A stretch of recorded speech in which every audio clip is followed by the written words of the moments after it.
জায়গাটা খালি হয়ে গেছে। হ্যাঁ পুরো খালি।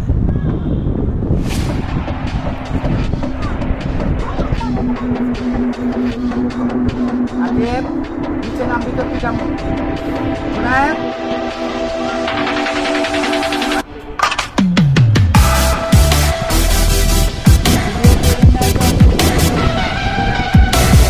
এই বাড়ির সমস্ত বলতে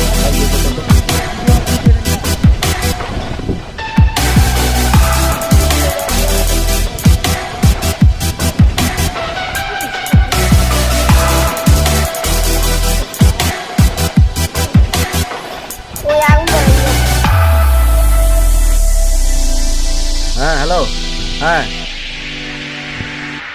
দেখছো আমি কইলাম না আমার একজন ফোন দিয়ে কেছে যে সাদ্দাম বাইরে কোন বেলে এত সরে যেতে কতক্ষণ পর আক্রমণ হইব ওটা নিচে আমি যে সময় বিল্ডিংয়ে তো দেওয়া যাইতেছে ভাই বিশ্বাস করতো না মনে হয় কমপক্ষে 5 থেকে 7,000 মানুষ। হ্যাঁ হ্যাঁ তাদের তো দেওয়া যাইতেছে 5 থেকে 7,000 মানুষ। হ্যাঁ হ্যাঁ এটা তো একদম ওই যে বিজেপি ক্যাম্পের সামনে যে আগুন